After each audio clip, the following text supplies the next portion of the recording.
مدینہ طیبہ میں جہاں کہیں بھی آپ زیارات کے لیے جائیں، اس کا خوب اچھی طرح خیال رکھیں کہ کوئی نماز آپ کی مسجد نبوی کی فوت نہیں ہونی چاہیے، کیونکہ حضور اکرم صلی اللہ علیہ وسلم نے فرمایا کہ مسجد نبوی کے اندر اگر کسی نے 40 نمازیں مسلسل جماعت سے ادا کی تو میرے ذمہ اس کی شفاعت ہے۔ اور ایک روایت کے اندر تو یہاں تک فرمایا کہ جو 40 نمازیں جماعت سے مسجد نبوی کے اندر جماعت سے مسلسل پڑھتا ہے تو جہنم سے براءت کا پروانہ اس کو دیا جائے۔ وہاں بھی زیارات کے لیے آپ جائیں تو اس کا خیال رکھیے کہ ایسے وقت میں جائیے کہ نماز مسجد حرام میں آ کر پڑھیں۔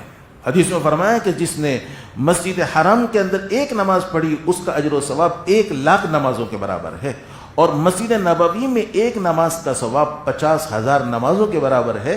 جب تک آپ مدینہ طیبہ میں ہیں اس کا خوب اچھی طرح خیال رکھیے کہ نمازوں کا اہتمام ہو، اور روز اقدس پر ہر نماز کے بعد صلاۃ و سلام پیش کریں، ورنہ کم سے کم فجر کے بعد، عصر کے بعد اور عشاء کے بعد 3 نمازوں کے بعد ضرور صلاۃ و سلام پیش کریں۔ اور وہاں مدینہ طیبہ کے اندر کوئی ایسا عمل ہرگز نہ کریں جس سے حضور اکرم صلی اللہ علیہ وسلم کی روح مبارک کو ادنا تکلیف پہنچے۔ حضرت عمر رضی اللہ تعالیٰ عنہ کے زمانے میں مسجد کے کونے میں 2 آدمی باتیں کر رہے تھے۔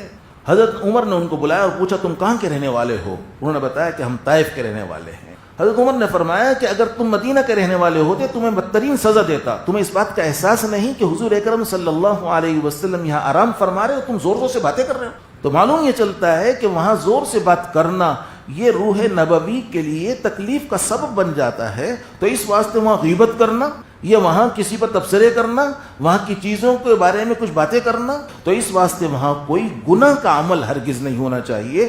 وہاں کے لوگوں پر کوئی تبصرہ نہیں ہونا چاہیے۔ طبیعتوں میں اختلاف ہوتا ہے، بہت ساری چیزیں ناگوار ہوتی ہیں، لیکن وہاں زبان کو بالکل خاموش رکھنا چاہیے۔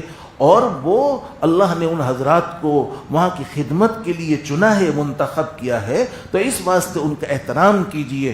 تو یہ پورے احترام اور آداب سے آپ مدینہ طیبہ کے اندر جب تک آپ کا قیام ہے وہاں آپ رہیں گے۔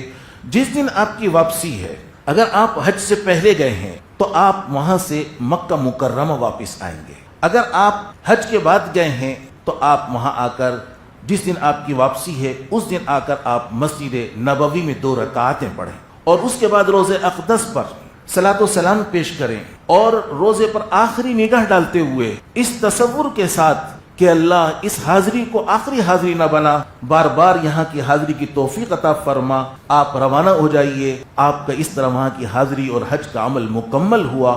لیکن جو حضرات حج سے پہلے مدینہ طیبہ گئے ہیں تو وہ وہاں سے مکہ مکرمہ احرام باندھ کر آئیں گے، تو احرام اس طرح ہی باندھیں جس طرح یہاں سے جاتے ہوئے عمرے کا احرام باندھا تھا۔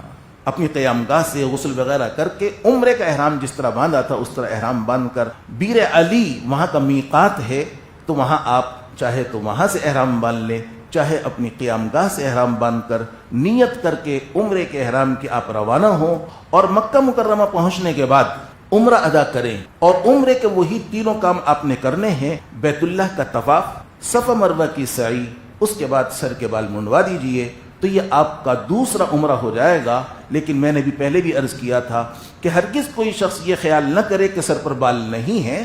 اگر بال بالکل نہ ہوں یا باریک بال ہوں تو ایسی صورت کے اندر بھی اس طرح پھروانا واجب ہے، تو اس واسطے اس طرح پھروا لیجئے۔ اس کے بعد یہ آپ کا دوسرا عمرہ ہو جائے گا، یہاں تک کہ آپ 8 ذی الحجہ کو حج کا احرام باندھیں گے، حج کا عمل مکمل کریں گے۔ اللہ تعالیٰ آسان فرمائے، قبول فرمائے۔ وآخر دعوانا الحمدللہ رب العالمین۔